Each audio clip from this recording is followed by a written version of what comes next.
1-1. They still have 2 strikes out, so if you drop this series, you have 1 more chance. It's not the highest pressure, but of course you don't want to have to play your way into playoffs. Then again, you know, we've heard teams talk about like the lower bracket run. Just playing more games in general does prepare you a lot better. So who knows? Maybe anyone that drops this just gets more experience down the line. Both sides, vision is down. They want to level 1 fight. Smoke is broken. Force will continue walking forward. He just does not mind whatsoever. BetBoom not knowing what to do here. Disruption will land from Bengun. They'll try for the Doom first, but Force is taking a lot of damage. Miero, oh, they got Force first. That is not the fight. Miero is still running. Miero, he finally goes down. But Naaman might drop as well. Shrapnel will take him out. Run, boys, run. Bengun, he cannot juke them either. Bengun is probably down. Toronto will keep up the vision. Arrow is up in 1 if he wants it. There's your Earth Spike. Bye-bye, sir. He even pops a Fairy Fire, surprisingly enough, but will drop. No chance to survive. That's everything going the way of BetBoom. A really great start. That's before these runes pop up. Should still be able to trade. It looks like they might be able to get away with a 3-for-1 in the bounties at the least. But 3 kills for BetBoom. That is a huge start. Again, considering the lane aggression you want to bring out here from MOUZ, that's going to set them back a little bit. That's a big problem. It's a very big problem if you are a MOUZ fan here. Not a great start whatsoever for them. A great start for BetBoom, as we can start in the mid lane, of course, but you'll see Supreme up against GPK. This should not be a hard lane for this time. If anything, Supreme should have a bit of a challenge. Yeah, maybe the first few levels, again, first 2 might not be the best for GPK, but having Shrapnel level 1, already easy creep access coming out for GPK. He got a little bit of EXP from the exchange on First Blood. So he's going to feel pretty good here. He's going to have a nice easy ride to 2 and 3. Once you're at level 3, you get the value point in Take Aim. You're not really going to be under the firing line of Psyblades as long as you position yourself right. Still, Supreme does have play. And if you can line the Psyblades, it's nice, but he does need Refraction to really sustain. And as long as the Shrapnel is available, GPK is going to be feeling perfectly fine here. Of course, top lane. Disruption is out from Bengun. Save. Kind of just manning up here against the Shadow Demon. Not too concerned. In fact, he's doing a lot more damage than Bengun is. Almost gets the kill, in fact. Meanwhile, Olnet and Miero also going at it. Olnet having a decent time. Will try to go on to the line, but Save does have some help in Miero. He'll go for the Earth Spike, and Olnet is forced to run. You really can't underestimate how much damage they can do, even at these earlier levels here from BetBoom. Yeah, I mean, it's a high HP hero on the CK. An early point Infernal Blade just does so much damage from Olnet. I love this item build from Save as well, going for the early Bracer off the back of those First Bloods. So he's got a lot more trade potential. Very lucky Olnet did not have mana for Earth Spike. He was about 5 mana off. Had he had the mana available, I think Olnet was just dead. It's a tough lane for Olnet. You can only really just play passively, sit back, try to hope for levels on Bengen, and try to hope for those levels on the CK to flow in. Level 3 for the CK starts to feel a little bit better trading back, but this constant harass out from Save and Miero, it's going to slow this timing of the CK. Pretty far behind in CS already in comparison to the other cores. Like Night Vulture, he's only 1 CS ahead on the bot lane, but he's got a lot of denies. He's getting some good work done. This is the more aggressive lane for MOUZ, and they're not able to really fully stop this Morphling either from just playing his own game. I mean, the Morphling's having a decent old time right now, Nightfall. With Toronto, Tokyo, not being really contested whatsoever. I'm at least trying to just soak XP right now. Of course, Force can't do too much about it. Force just trying to pull the creep wave behind his tier 1 tower. Just farm around that area, try to reset the creep equilibrium down this bottom lane, but it does seem like Nightfall's going to have a pretty damn good time to start off his game number 1. And this is one of those rare kind of lanes where Force on the Slaughter, he really can't assert dominance, right? It's just, against the Morph Marauder, you can't do too much with fun. I mean, double melee into 2 range. It's just a little bit too much play there. They are trying not to save here. They are. Save. Gonna very far up. We'll run for now. Miero gonna cut them off, but they do find the line. Nice pick off here for Bengun as Olnet still running. Miero is still chasing him down with the Scorched Earth. Does not have enough damage. But they are really just keeping Olnet so darn low in HP, and sadly, he has no regen, but Bengun does have a self to handle. That should at least help the cause here for Olnet to stay in that lane. You were kind of due for a reset anyway on Save, so you don't mind that too much. Does manage to break the clarity, but you've gotten the value out for Bengun. You do have Level 4 almost up for Miaro, just a little bit more, maybe one more creep wave to come in. This double range creep wave should give him that spike. And you can maybe go for the 0-2-2, that additional damage on the Infernal Blade should start to help clean up Olnet in these close-knit scenarios. GPK's going to be a little bit cautious here. Oh, the side blades, GPK! Ooh. Oh, no! Oh, Supreme. It is not easy finding the side blade angles on a sniper of all heroes, but Supreme basically almost soloed him there. I mean, again, it's a little bit easier for Sniper, but as long as you can find the angle with the side blades here for Supreme, it is still somewhat workable.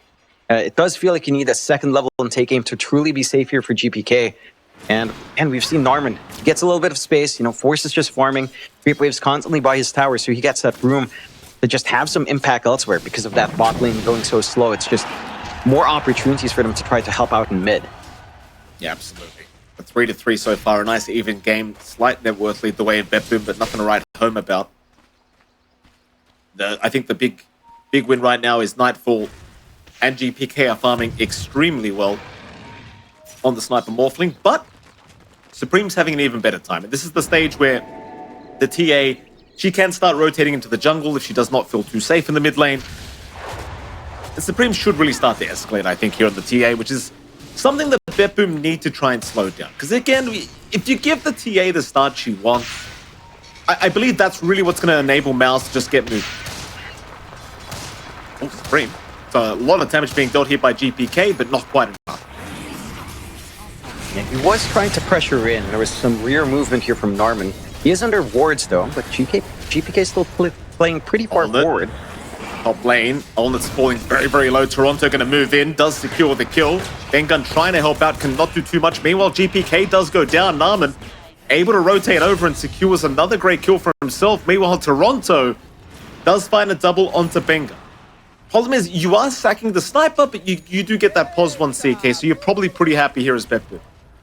Yeah, I think you're still pretty pleased with yourself on BetBoom. I will say a sniper on a slower start does not feel amazing.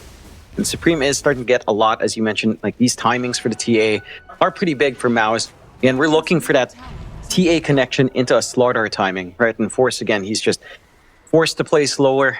So having this good start in Supreme should at least line up with maybe the level spike of Force once he hits 6, tie into a Dragonlance blink timing. Maybe you're close to your blink as well for Force at that point.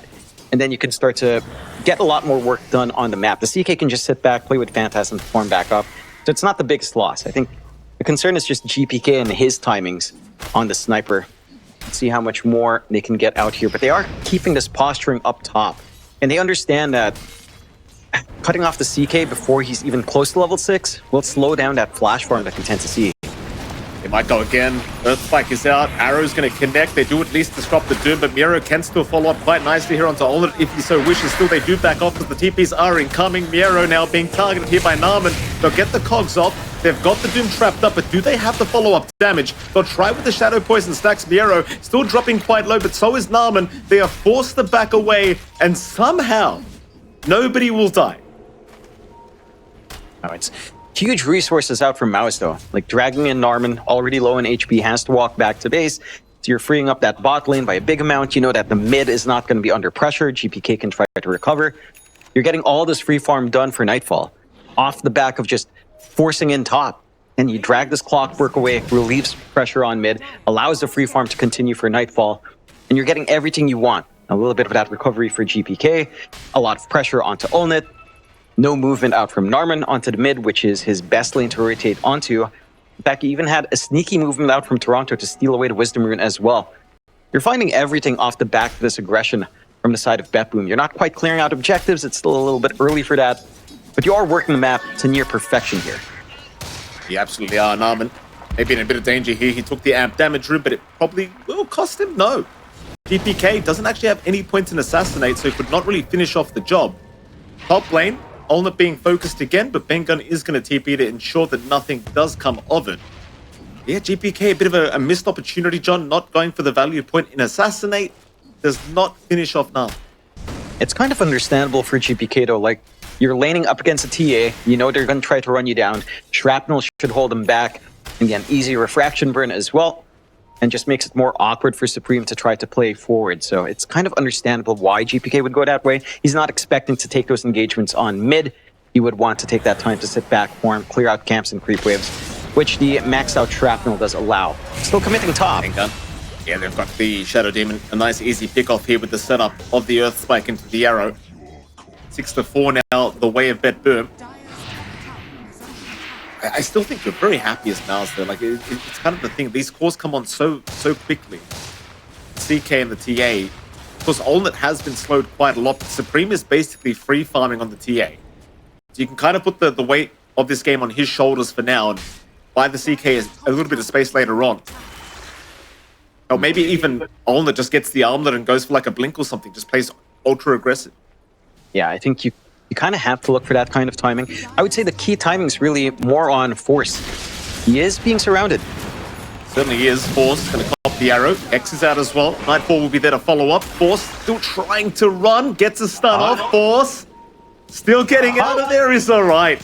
All right. He just walks out. Rather unfortunate. No mana for safe to go for the finger. Needed a little bit of the drain and then lost vision. So no burst play onto Force.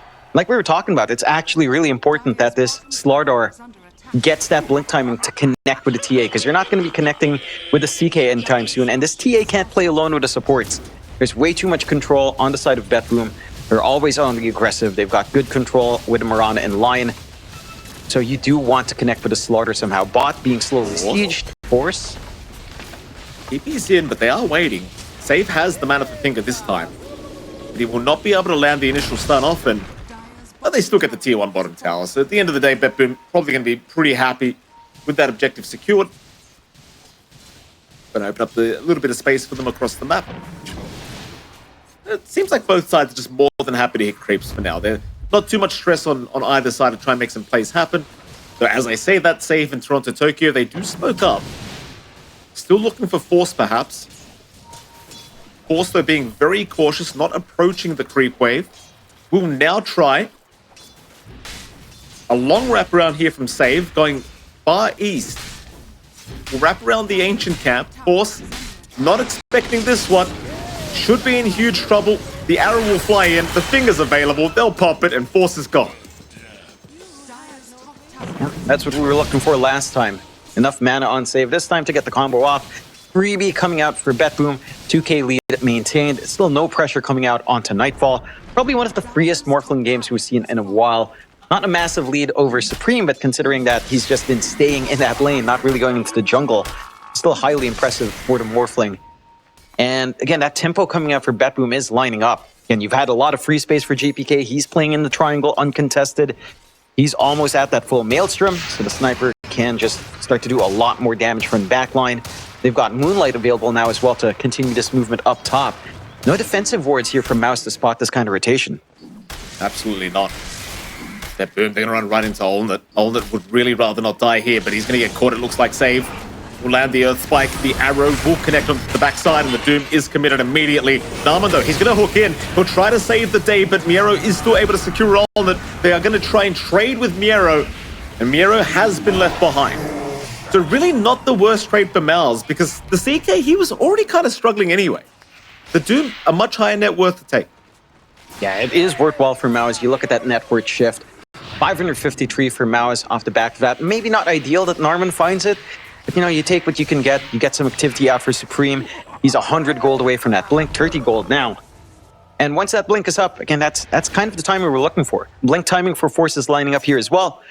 And that's when MOUZ should start to play the map a lot more aggressively. Start to leverage this long-range initiation Narman can do, the follow-up from, say, movement from Force or movement from Supreme, and really utilize this minus armor strat they've built up for themselves to buy space for Olnet to farm. Could use some more defensive wards, but at the very least, they do have one forward ward in the bot jungle entrance. Still nothing watching the top jungle. And we'll see if that's something they rectify down the line. Bengen does have a free obs.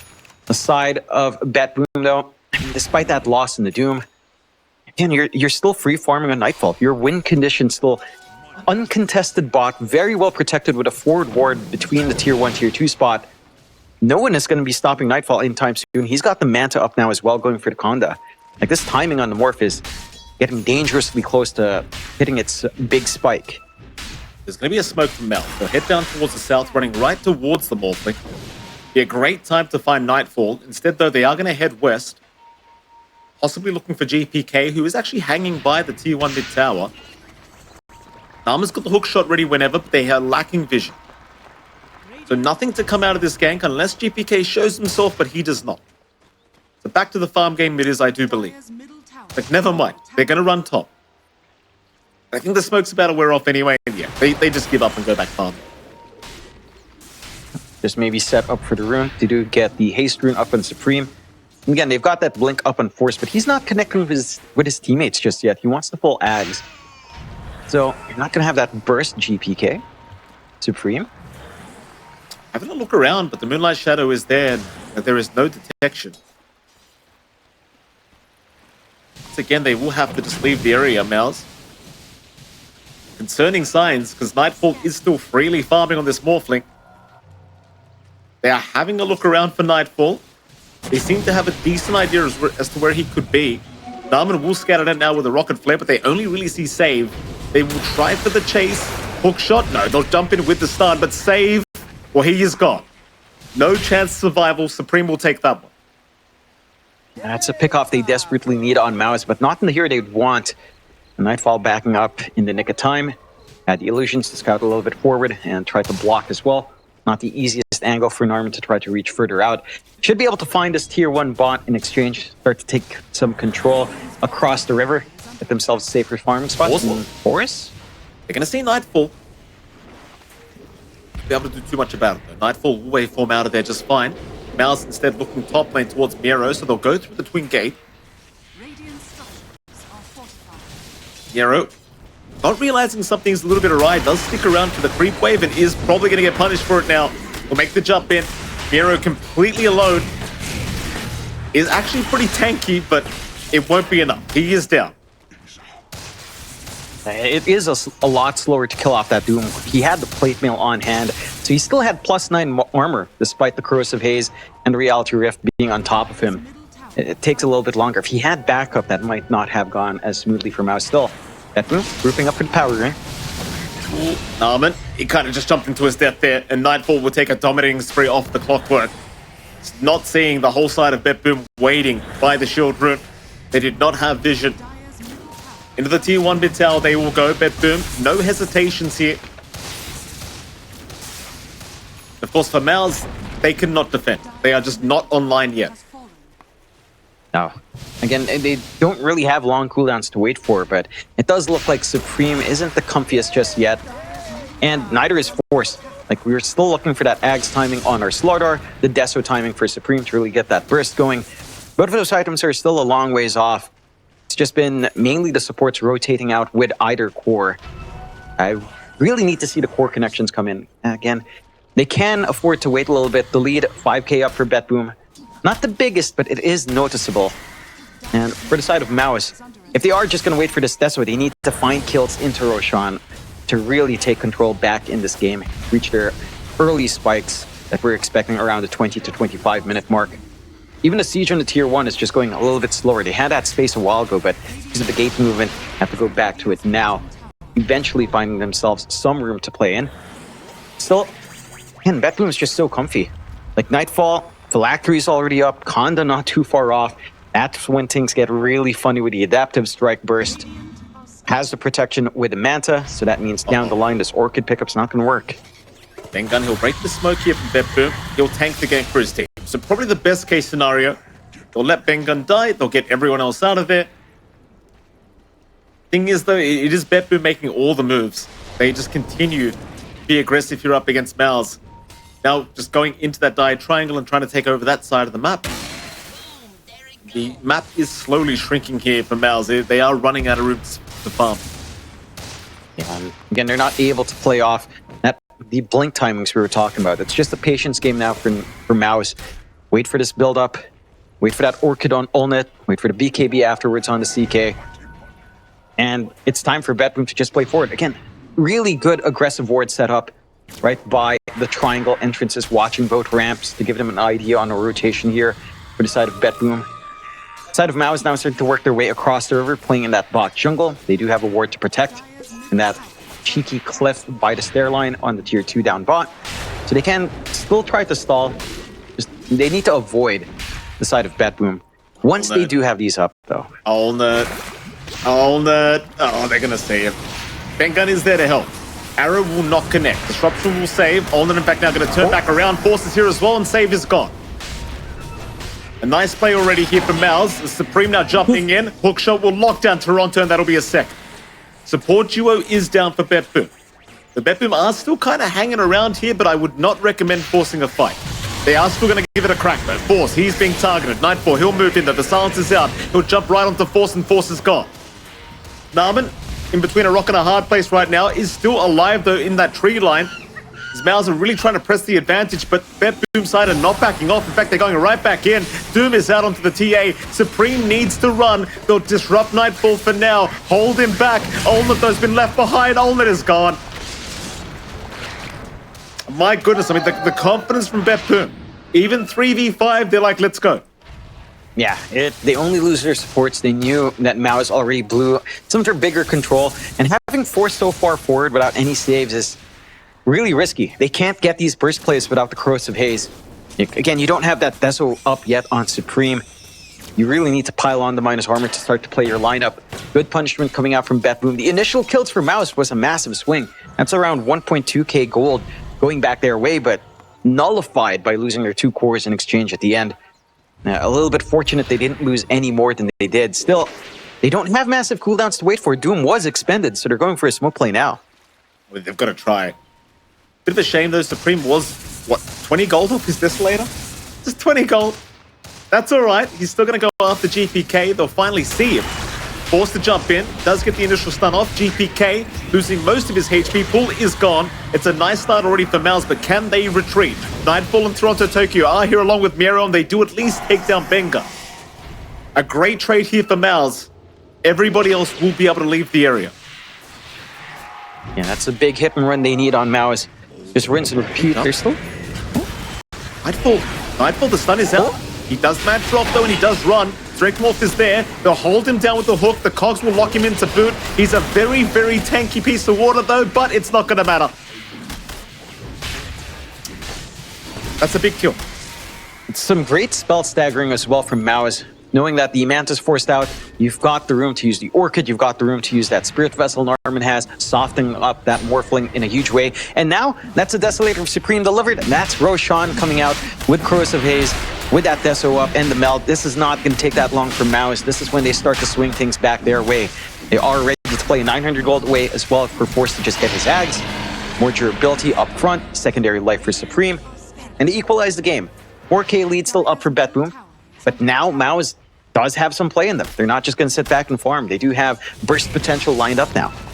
Ulnet, though, mid lane. He's got help from Bengun. Disruption will be there in time, but where are the TPs?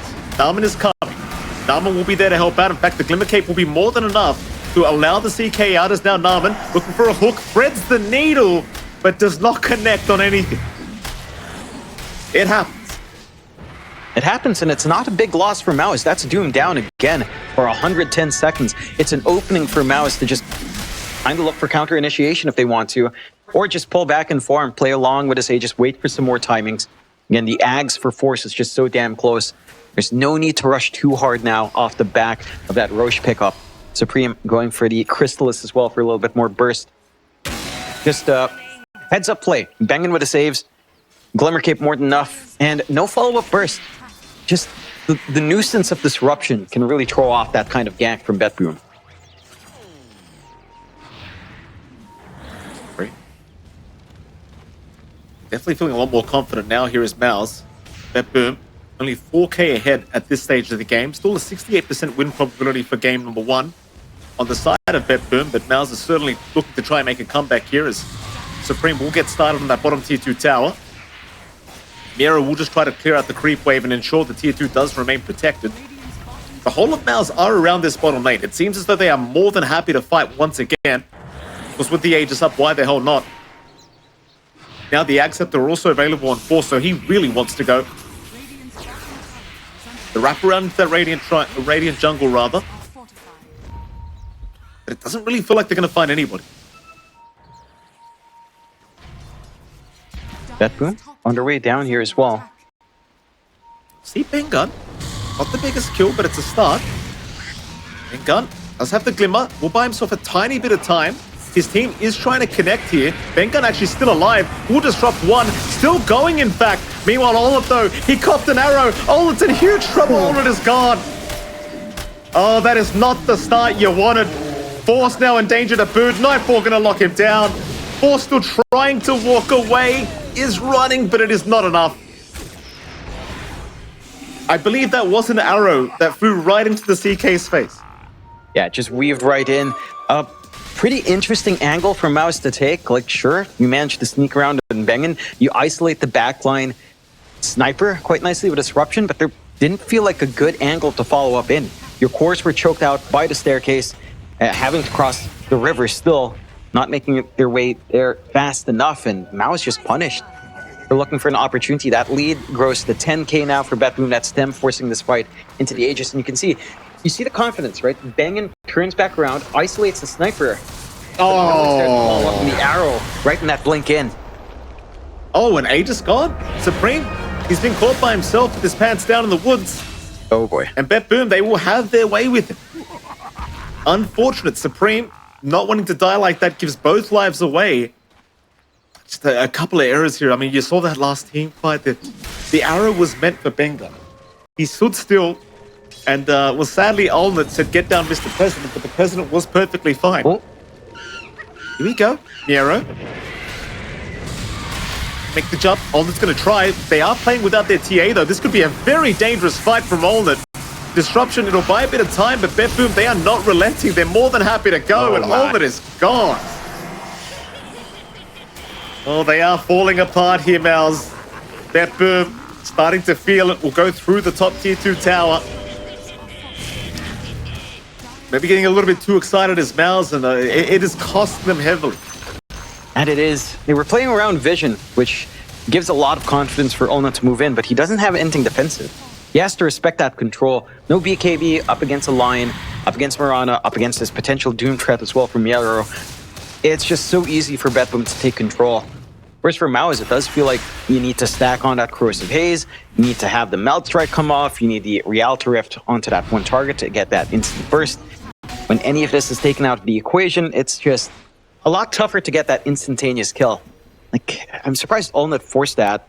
Even with the Corrosive Haze, like, you don't have your TA to help out with the Deso as well.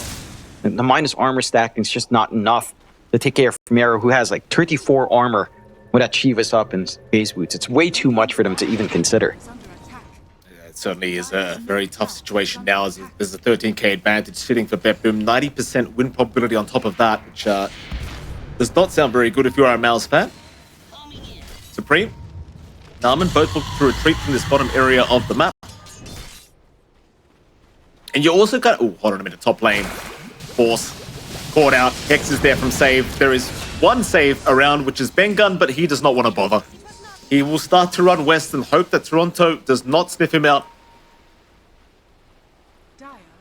You are starting to run out of power spikes here for MOUZ, John. I mean, it's just... I mean, sure, if you get to the super late game, maybe you can have another bit of a spike, but it's looking all BetBoom for the next, say, 10-15 minutes, I'd argue. That it does. I don't even know if the ultra late game is any more favorable for MOUZ. I mean, it's just because they're so reliant on this minus armor strat. And they are lucky they've got the Orb of Destruction on Supreme as well, so even more minus armor to have. It's just not enough. And as time goes on, it's a Morphling with a lot of agi. It's a Sniper who also gets a decent amount of agi in itemization. You're not going to be able to burst down these cores. You could still take care of the supports and try to go off from that, but BetBoom's positioning has been fantastic whenever these bigger team fights break out. The front line has been protecting that back line really well, and it's just so difficult for Narman and for Force to kind of look for the back. There's a lot of pressure on the Slaughter and Clockwork to actually get that isolation for the team. They want to go for the Tormentor, but Force may have to pay for it. Nero barely going to miss out with the Shivers. But BetBoom, I mean, they could just kind of take it themselves if they really want to. Or they could just take a tier 2 bottom tower. There's really no defending it, I don't think, here for MOUZ. They've just got to take the free time to farm. The farm game is certainly not working out in their favor. I mean, Nightfall is just well and truly out of control now. GPK catching up perfectly here on the Sniper.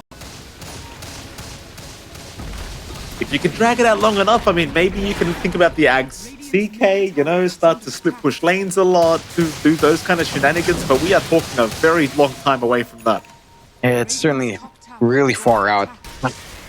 I think the best thing that will do is just stall. But again, I don't know what route you take here as Force. Force. I mean, he's trying to buy some time here for his team, but he's been caught. We'll try for a TP, but of course they will have the cancel. No problems here for Miro. Nightfall was there just in case they required his presence, but they did not. Just another easy kill to pick up. You expend Doom, but don't really need it. Nope. Oh, it keeps getting worse. Supreme's been caught. Arrow's going to connect. Finger is there. Supreme is down. The TPs were incoming, but the TPs just took way too long. And they're splitting them up in BetBoom real nicely. They can start in this high ground. You've got the sniper with shrapnel. You have free vision, free hits onto that objective.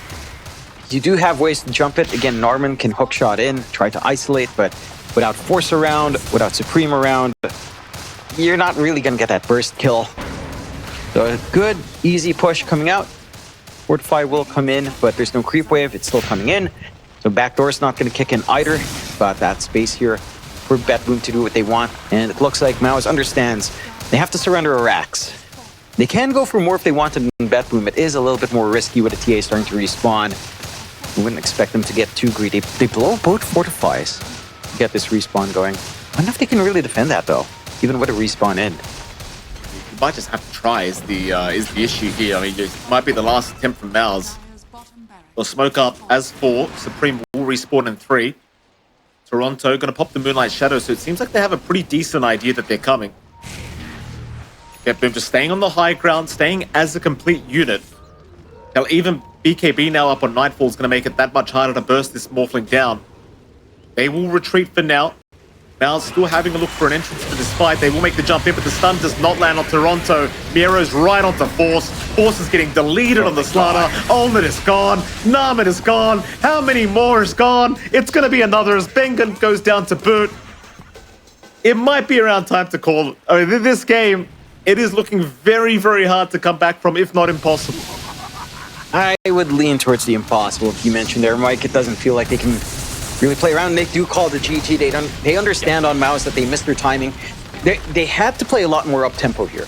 Right? We were talking about this blink timing so long on Supreme and on Force, and they didn't connect the way they'd want to. They would connect with the supports individually, but not together as a unit. And by the time they were doing so, Nightfall was left alone for like, what? Almost 50 on a huge AoE, or if you catch multiple heroes out, could lead to some chain kills coming out here for MOUZ. And again, Voodoo Restoration, if things don't feel too great, as we saw last time from Bengen going for that level 1 into like a 1-2-0 build-up at 3. They are already scouting out with Norman. Oh, Run, sir. It'll be okay. He's all right. If around for some wards, we'll find nothing. So a bit of a sentry ward used here from Toronto, Tokyo. Kind of wasted. MOUZ is still hanging around that tier 1 tower. GPK, he'll put his little flag down. Very nice. That'll be about it.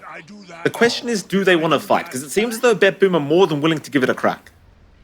Do MOUZ want to reciprocate? 30 seconds. That's a tough clump up. You are clumped up too hard. The value of Netherblast in these trades is ridiculous if you're not too careful. Doesn't look like they'll be able to try. MOUZ does look to be on the defensive at the least, so going to go for their own stable pickups. Norman might walk into the sentry on mid. He does go that way, but it does look like he's shifting gears. Again, playing it safe, away from where they spotted all of BetBoom. It's not going to lead to an as explosive of a start here for both sides. 2 for 2 on the bounties. And we get to see these lanes break out. Of course, as per usual, taking a look at that mid first. You've got Supreme on that Zeus. And you've got GPK on the DK. A very, very stable lane that we've seen multiple times before. The DK is not going to be zoned out. Neither is the Zeus. You're going to find steady farm in both. Rune control is more important for Supreme. So that is something you want MOUZ to be active on, even at, say, the 4-minute rune, just to get the top-up set for Supreme. Otherwise, GPK should be sitting back, farming up, hit level 3, Dragon Blood at 2, and you're pretty much set to just play a farm game on mid. I heckin' love DK lanes. Very, very exciting stuff. Of course, bot lane. Saving Miero up against Bengun and Olnit. Bengun, of course, does go back for the Voodoo Restoration at level 1. A lot of damage being dealt, but he'll be just fine to reset through it. And obviously wants to give Olnit the best start possible, because game 1, it felt like Olnit was just getting destroyed throughout the laning phase against the Doom. This time around, though, it should be a little bit better. In fact, they're going to get aggressive now. Miero, he'll cop the stun along with save, but of course there's no follow-up to it quite yet. Oh, but it does get better for Olnit as the levels go up. Once he's level 3 with a 1-2-0 build, just a little bit of chip damage onto Miero does feel pretty good. And again, the sustain Bengun provides should provide that coverage for them to just sustain and play a farming lane here, which honestly you don't mind on the Doom anyway. Miero's going to be perfectly happy as long as he doesn't cop too much damage out. And again, when the Witch Doctor does go for Voodoo, you're not expecting to die without the threat of like Maldic at higher levels. Let's see how the other lanes are going. Taking a look up top, of course, you've got Nightfall once more on the Morphling, along with Toronto Tokyo on the Clockwork. Oh, nice back in. Good. Damage. You run out of mana here for Force, so Iron Shell spam going to slow down just a little bit. Narman's going to go for the pull once again. They do not want to go for the classic, lane matchup here at the off lane. Rather just give Force as many levels as humanly possible. Force does want that level 3 mark to feel a little bit stronger, and level 4 to feel secure with Surge. He will have it pretty easily. I think Nama will just keep doing this over and over again. Bottom. Paralyzing Cascade on Miero, but again, no follow-up to it. Olnit just wants the fun. Yeah, just get that build up. And a little bit quieter in the lanes. As to be expected from almost every single one. Nice little snipe from Narman at the very least to take care of that band of Elven Skin. It's just taking a little bit more of that bite away from Nightfall and juggling stats. But you are getting a decent start, I want to say, on this bounty. They will try a little bit. Narman won't even throw hands at him. Nightfall will be just fine. You gotta be a little bit cautious with the Agimorph here against the bounty, because you never know where the man is. Toronto's gonna cop it now. Force will move in as well. Hogs will be out. It did have an Iron Shell on Narman, but it's not doing too much damage. Toronto's gonna be just fine to walk away. Computer harassment was dealt onto Bengun. They're gonna try again onto Miero with a very nice bounce off the large cap. Miero still trying to run. A very nice spotted block from Olnit. We'll lock him in there for a second. Miero, he will go down. They will get Bengun as a trade, but First Blood does go the way of the Sven. And you don't mind that at all for Bengun. It's a little bit of a mana reset. Was starting to run low. Narman being chased down. Toronto, he's out of mana. He did actually have a blood grenade to throw out, but decides better on. Yeah, and already again off to a pretty decent start here. For the side of MOUZ, just getting this safe start for Olnit. Not really losing too much out to Miero. Miero is still going to be perfectly happy farming, of course, on the Doom. He does opt for the Devour earlier on, rather than that aggressive Infernal Blade build that we've been seeing.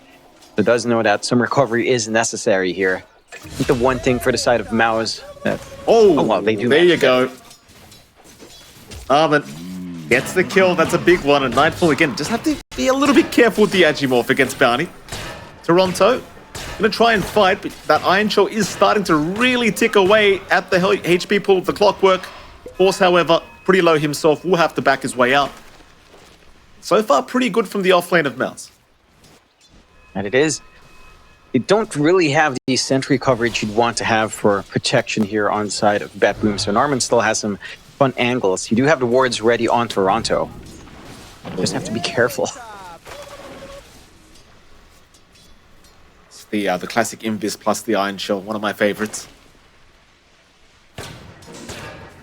It is a nuisance. It is a economy drain on Toronto as well. They just kind of have to always have a sentry on hand. Force. Let's get caught, and Toronto will happily take him out.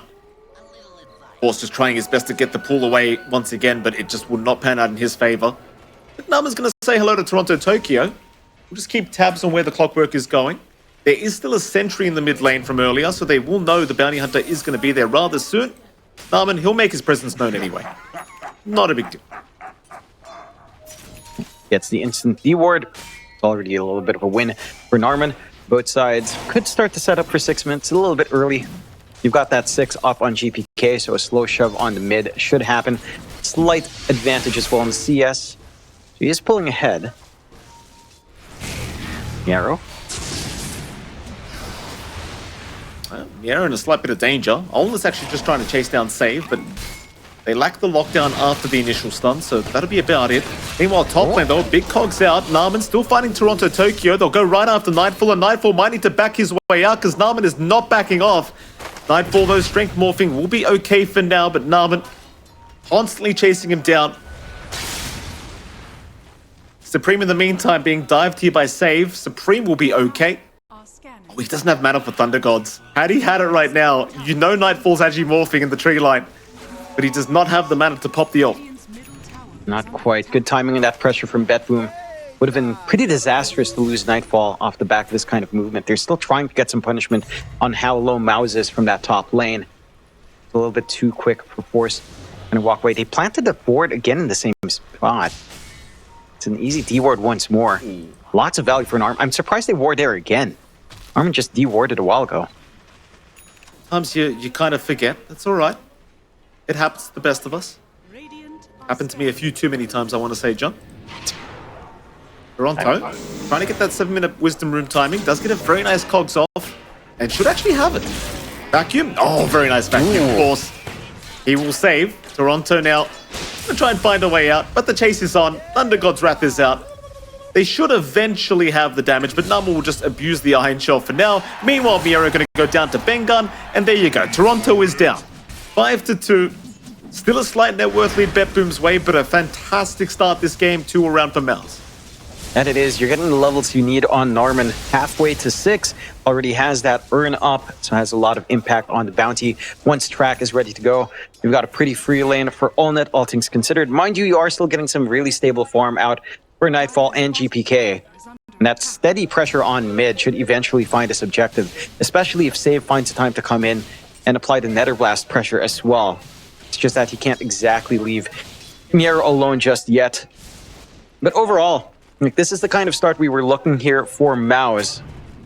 Question is now to try to translate that into a mid-game advantage.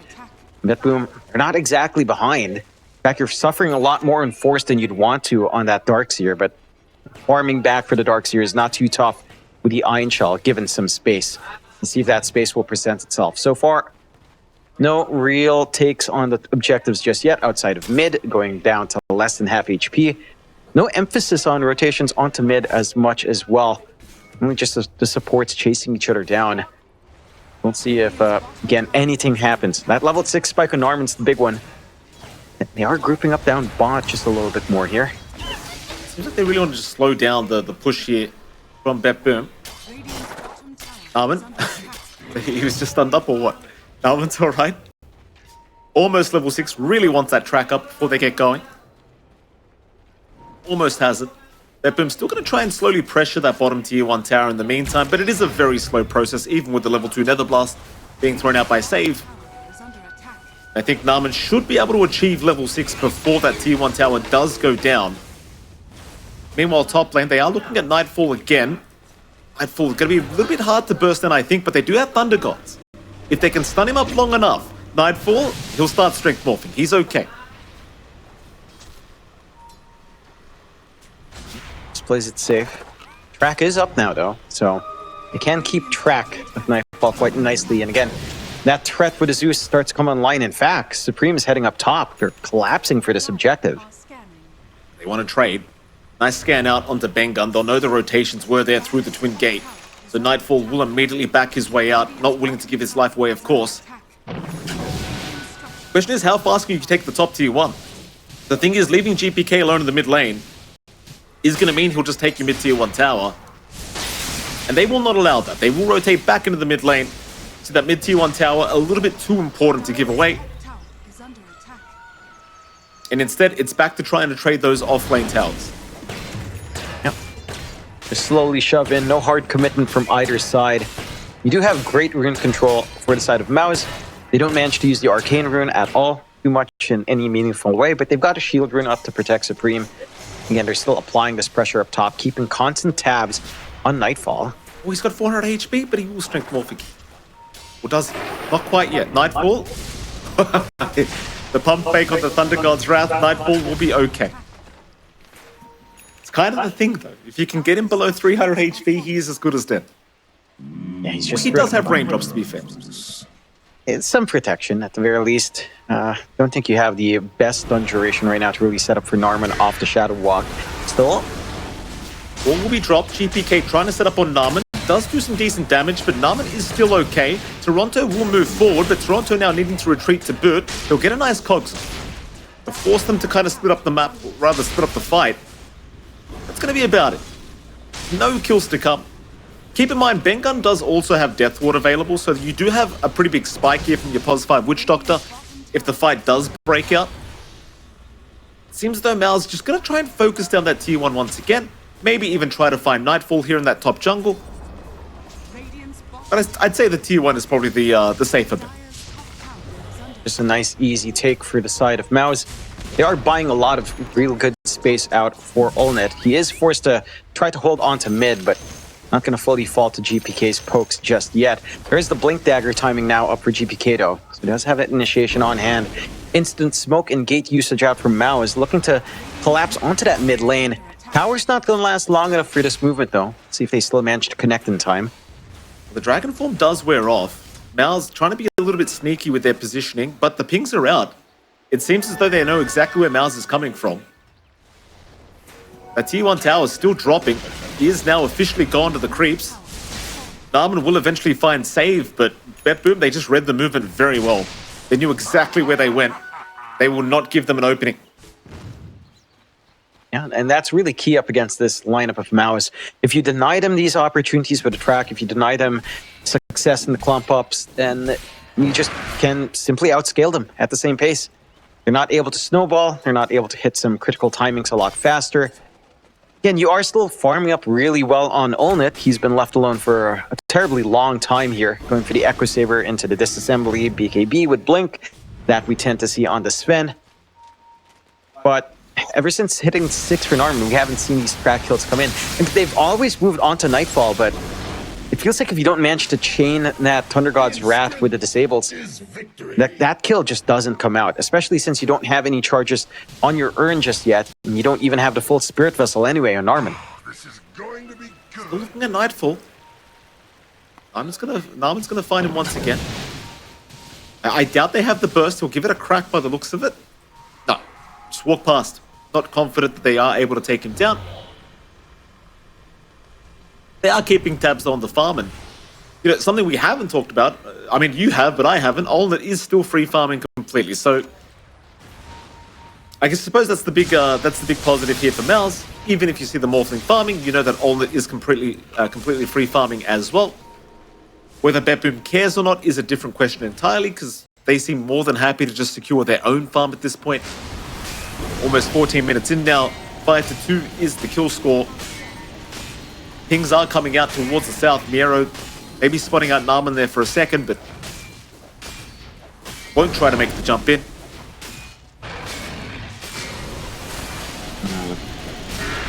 I know, I mean, you're still in pretty decent ground here for MOUZ. The issue lies once some items start to come in for BetBoom. Right, like Mage Slayer's coming out for GPK. You've got the Manta to protect now for Nightfall soon. That'll take away the bite of the potential Spirit Vessel for Narman. The smoke, though. Does he know they're coming? I don't believe he does. The jump is there. They're trying to blow him up. Nightfall trying to survive, but he's gone. The Death Ward just in case. And I was just about to say, this is probably why BetBoom doesn't want to fight, is you're denying the Bounty Hunter all this track gold. They finally get one. I'm surprised it happens up top again. Like, it feels like they've been trying onto Nightfall for at least 5-7 minutes now. It does pay off. BK, he'll make the jump in. Hookshot will follow up here from Toronto.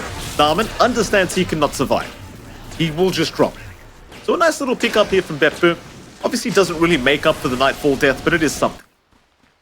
It's something. You're still happy with finding the tracks up from MOUZ, and that's to get the ball rolling in the direction they need it to go. Spirit Vessel still a ways off for Narman, so simplifying that kill onto Nightfall. Still going to take some time here for MOUZ, but again, they need to get this ball rolling with these pickoffs. They find the big one they're looking for. I would say right now for MOUZ, they need to de-emphasize ganking up Nightfall and just look for tracks off these soft supports. Toronto just going right in onto Force by himself. Bengun is there to help out. So is Narman. They're having a look at Nightfall again. Nightfall, he'll waveform out. Instead, they'll look to Toronto, Tokyo, and Toronto might just be another track kill to go the way of MOUZ now, as he really looks to have no way out of this. He'll try to juke the best he possibly can, but he is certainly just dead. Ben Gunn to take it with the Melodict. This is what you really want to see if you're MOUZ. More track kills. That's just racking it in. Lots of track activity coming out with Supreme as well. Does have a full Kaya on the respawn of the Courier into the Sanj.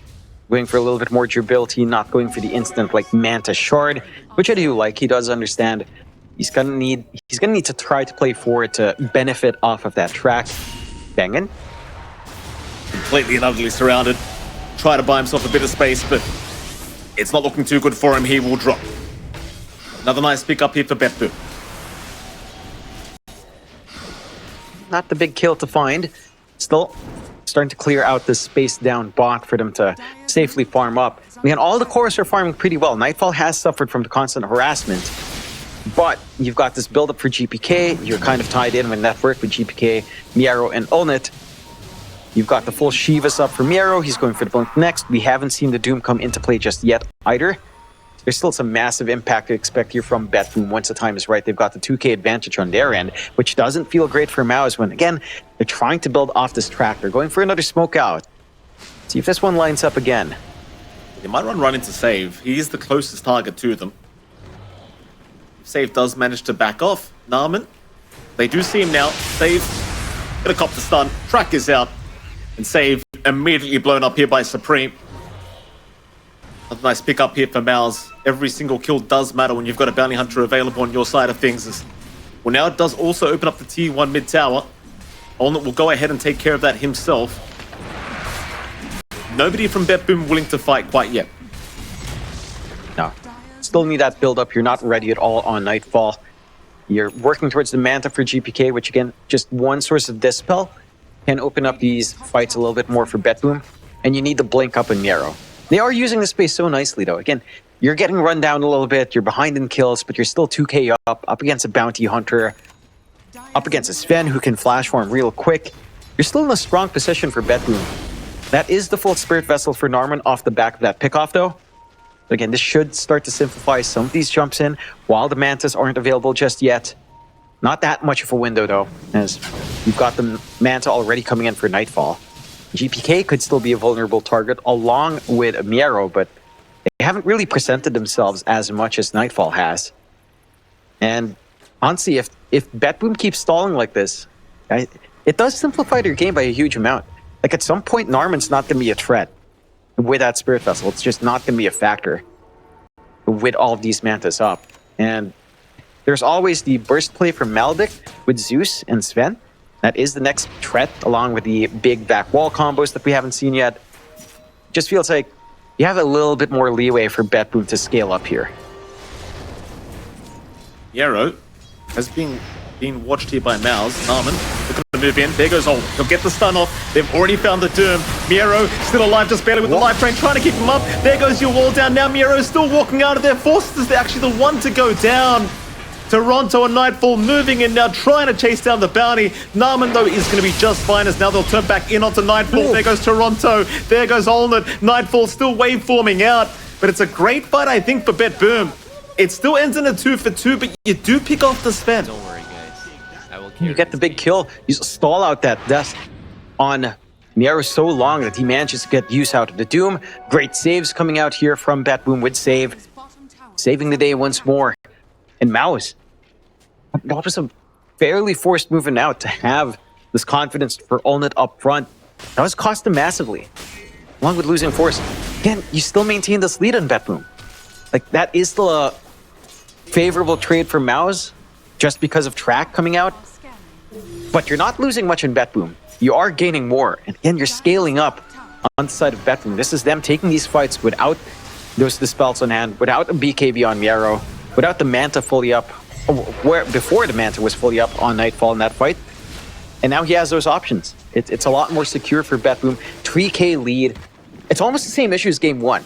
Except I think this time MOUZ did play the first 10 to 15 minutes better. But it does feel like that timing is slowly slipping away from them if they don't kick up pace. I think one other thing is as well, like Supreme didn't have Thunder God's Wrath for a solid 10 seconds in that fight.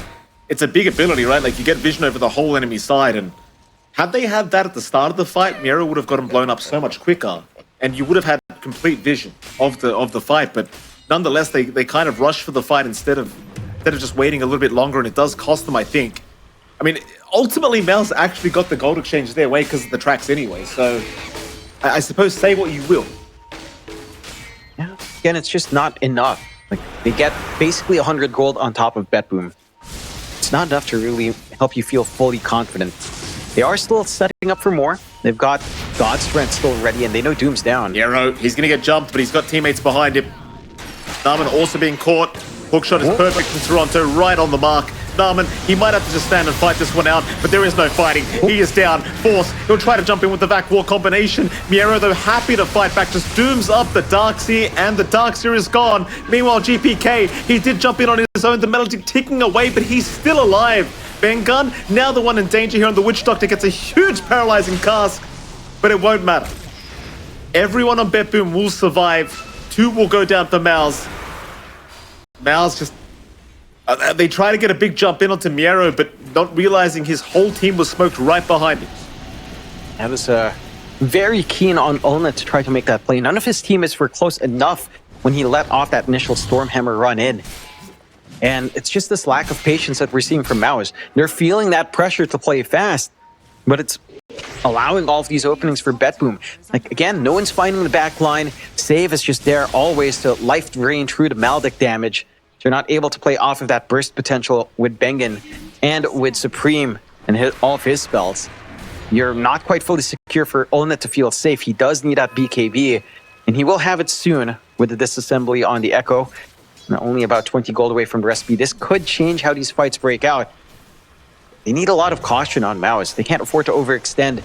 6k lead. It's just not going back their way yet in terms of net worth. Let's see if the smoke lines up any better. I see GPK, but that's a tanky boy. Not sure if they're feeling too confident for him. They'll ping him out once again. The Dragon Knight does stick around for that mid wave, but MOUZ certainly not looking very confident for that kind of kill. They'll head into that dire triangle instead, hoping to run into Nightfall, but Nightfall is actually further east on the map. Maybe hope the Nightfall runs back into the triangle, but looks like he's more than happy where he is. Lines have been drawn towards Nightfall, but they are not making their way over.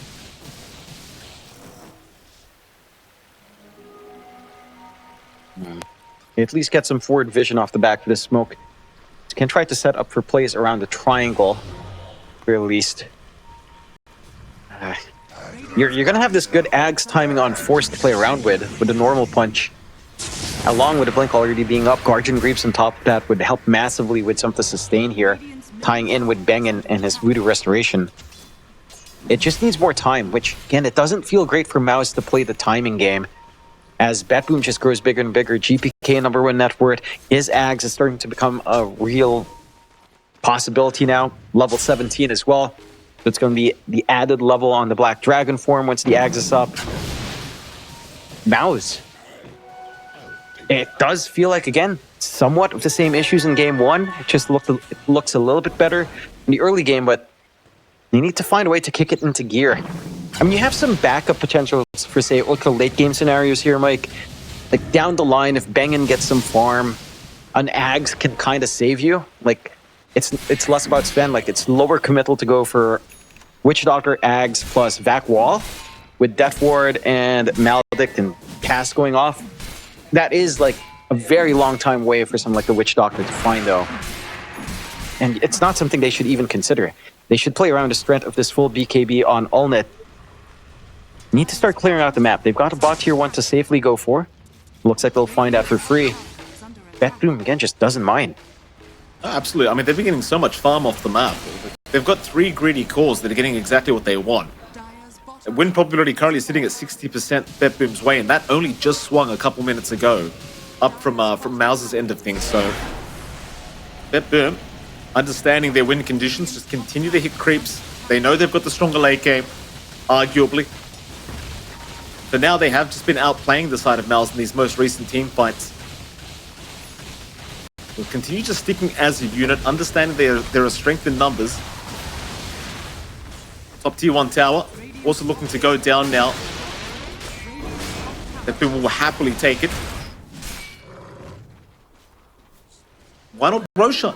The full Axe completed on the DK. Nightfall hits like an absolute truck. Roshan it is. Not going to take too long with the damage you do have on Nightfall as well. Looks like GPK wants to wait for level 18 before popping his Dragon form with the Ags, which is fair. Might as well get that full Ancient Black Dragon up. And just kind of sit it out, get the freebie. We'll give it over to Nightfall. Has a safety net now on that Morphling. Instant TPs to just try to control bot.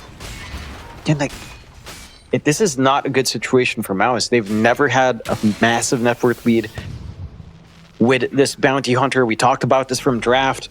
This is not a bad start per se for Norman. I feel like he did everything he could. It's just that they're not able to capitalize. I feel like all of this movement up top in the first 15 minutes, emphasis on Nightfall more than like beating off support kills, has kind of hurt them here on MOUZ. Because there were like 2 movements. They spent like a solid 5 minutes up there just hunting Nightfall, but didn't find anything for their trouble. They find him the one time, and that's it. Like, you could have gotten 3 track kills off of softer targets in that meantime. Another big group up from BetBoom.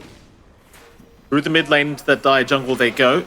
Bengun, the closest target they have. MOUZ looking to retreat, not wanting the fight at the moment. Will be okay to do so. Obviously, you do not want to fight into the Aegis of Nightfall at the moment. Nightfall, to be fair, wasn't even there for the fight, but they don't know that. MOUZ back to the farm game for them. BetBoom now has 5, still looking for that big team fight. You know what I'm seeing in Beng and Mike? I'm seeing the Ags queued up with a point booster already in. That's what you need. Exactly it. Like we were talking about it, right? The scaling potential now, it is still big on MOUZ, but it kind of comes back to executing this team fight. Get that big back wall, get a good cask, a good Maledict off, good usage out from the Death Ward with the damage of his fam. It relieves some of that pressure on Olnet to follow through. It allows your offlane to play with your supports a lot better. And he's only about 900 gold away. So there's some good timings here for Bing, and it is only a level 2 Death Ward. He's not going to be close to any of his talents that really benefit the Death Ward. Level 20, level 25 are a long ways off. But it is something once this is up, at the very least. And they are giving him some space to farm that up. They certainly are. That Ags does generally change the game quite quickly if you're not expecting the Ags Death Ward and you can channel it all the way. It's a hell of a lot of damage, that's for sure. Tier 2 bottom tower going to be targeted by BetBoom, and the bottom, rather the top Tier 2 tower is going to be targeted by BetBoom, and the bottom Tier 2 targeted by MOUZ. But MOUZ will not get away with their own Tier 2 quite yet. Olna just not feeling confident to stick around, not knowing where BetBoom are at the moment. And this is where things start to get really annoying now, because GPK, Dragon for Manta, he can just send illusions in, and just look at the damage on this top Tier 3. Yeah. Already halfway gone. It is very silly. And again, you've got Pugna with the Nether Blast from across the screen. It's very low committal out. Like, it doesn't take much for BetBoom to just chip away at these objectives. And there's no real counterplay. That's the sad part. You can't really stop that with your lineup here on MOUZ unless you just force the team fight. It's just gone. They've got to glyph it. That's so sad. Brighter side, 320 gold away for Bengun to have the full Ags up. Let's go. That's what I like to hear, Mikey. This is the gameplay. You know, when you're a Witch Doctor player, you see yourself not hitting the timing certainly, like, I've got this, boys. Let me get that Ags. Let me make that play. Let me look for a Blink Shard as well after that Ags. Although he is going for the Aether Lens just for a little bit more reach. But yeah, it's so weird to just say it, but I feel like Bengun is actually going to make or break off the back of this Ags for sure. 20 gold away now. I mean, if you get a big vac wall into a stun, it will be a very, very swift death for BetBoom. But that is a big condition. It's a big if, John. And it is. And again, they don't even need to commit for the high ground push. Look at this. Illusions plus Nether Blast. Rack's gone. That's it. They don't need to put their real heroes in. Nightfall's just trying to bait. They are sneaking around with a wraparound here. We go. Ags available. MOUZ, you push out. EPK. Oh, he's going to find Supreme. Not great news if you're MOUZ. Your mid-Zeus is now gone. No buyback. He will have to respawn in 50 seconds. I mean, I like the idea for MOUZ, cut the creep wave, stall out the push. But they didn't really have a hope in trying to find that kill. See if, again, anything happens with the Zags. Something needs to happen here for MOUZ. Gonna try Nightfall. He'll frontline here. For his side. Alternate, he'll jump in. They'll try to blow him up immediately. The Morphling is gone for the first time. That is your Vac gone as well. Nightfall, he's gonna BKB and stick around for the top racks. And they will immediately retreat. BetBoom, not willing to risk too much. They'll take what they can get safely and they'll get the hell out of there. And they find the objective they want. They didn't have the most time on Aegis anyway. That was right around the reclamation time of Aegis. So you're pretty happy with that usage out from Nightfall. Got one lane just naturally shoving in. You can just play with DK illusions. He's alright. He'll jump away. Man, you've got the Octarian on GPK, Mike, and this is peak gameplay now. Dragon Form all the time, 15-second downtime for Dragon Form into the Manta. Right. Yeah, this is it. This is peak Dota right now. That's all you do. Look at it in all its glory, Jonathan. Glory. It's one way to describe it, Mike. I want to see Bengen go for the baller play. Blink Shard. Blink Shard BKB. Just go baller. Altnet's in pretty big trouble right now. Toronto's going to hold on to the hook shot in case the TP does come out from Altnet. Toronto, very, very patient. Altnet, not many places to go here, but he will be left alone for now. Toronto maybe baiting a TP. Can he go for the guess? No, he does not.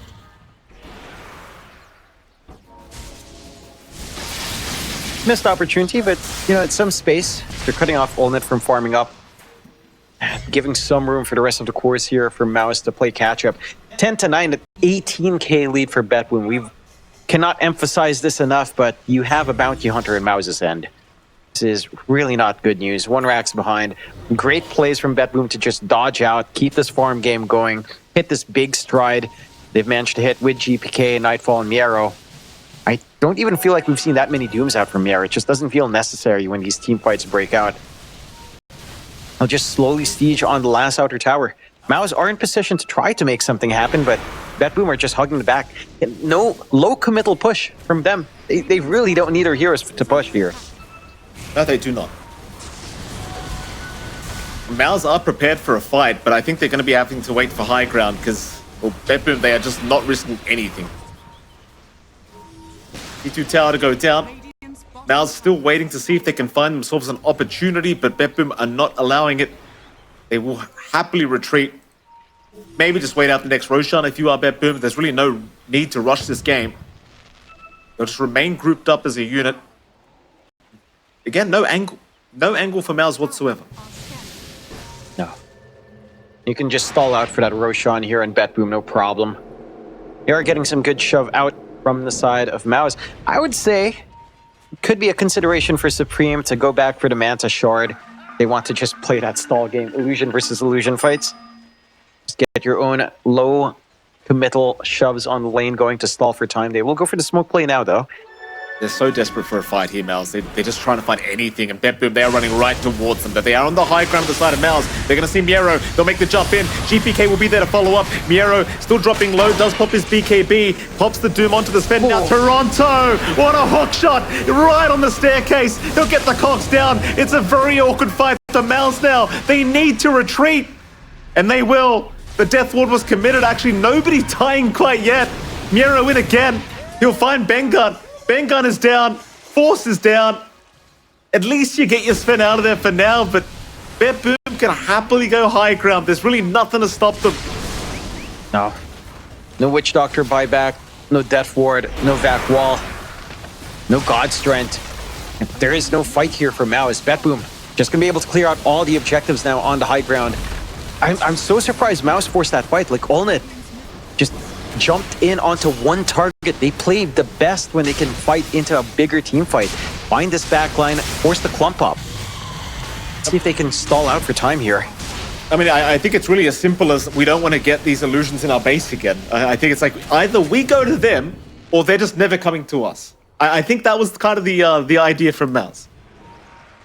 I can understand that. Just They didn't have forward vision, so it's really hard to anticipate where the rest of BetBoom was. It felt like if they just held triangle, BetBoom was on their way there, and they could have had a better choke spot to get that vac wall, to get that usage of Cask, Maledict into the death ward. At least they hold on to one lane of racks left. The tier 3 should eventually fall, but they will stall for some time. Although, yeah, big gun. I don't think he can really survive this. Doesn't even have the shards up, so can't go for the voodoo switcheroo. I mean, you kind of mentioned it earlier, but Bengun is actually very important for these fights. It's just, obviously he does need the setup, but he's kind of the guy to get that damage off that you require in the setup. And with him going down for another 34, there is a bit of an opening for BetBoom if they so wish, and they will use that opening to go for the next Roshan. why not? It's a freebie. No forward vision here from MOUZ. Nightfall would just get that done by himself. No real contest can come out here from MOUZ. Just gonna have to give this away for free. I mean, the game plan's still the same for MOUZ. It has to be on this high ground defense. It has to be into a vac wall, Cask, Maledict, jump in from Ulnet along with the death ward, and just clean up from there. But BetBoom understand that. They know that's the only way back for MOUZ as well. They just hold back, spam Illusion, spam Nether Blast. You don't need to even use your heroes.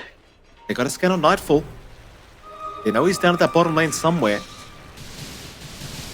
Nightfall does actually head up north again, and it seems as though MOUZ still going to miss out. BetBoom, they are going to group up here with their morph. Maybe ready to pop a smoke. I mean, I guess they don't really have to be fair, John. You know, it's Dragon Knight's a thing. Yeah. More illusions to come. There's your smoke now. But they don't need to fight. Again, just get these illusions out, shove in the wave. If you want, you can throw save up with Nether Blast, but that's about the most activity you can expect out from BetBoom. Still, if they get a good flank, this could spell the end for MOUZ. MOUZ's game plan hinges on them actually getting the initiation in the right order. You just don't have the info outside to start up. Good sneak from save. Yeah. Oh, that's some nice wards as well. Very, very nice wards. MOUZ going to have a bit of difficulty fighting those, I'm sure. They will wait patiently. No need to rush. Bengun. Oh, he's not going to know. No sentries available on Bengun. This is a very hard fight to take. GPK, he's going to jump in immediately onto the Darks here, and Force has no chance of survival. He is gone. So is Supreme. They'll buy back. The Death Ward doing some damage, but there's just no setup. There's no setup for it. They will continue trying to fight, but where's your damage? Ulnet's going to try onto Nero. They do at least find the Doom, but Nightfall's just manning up. Normal punches out onto Nightfall, but he's just strength morphing throughout all of it. They will get Narman.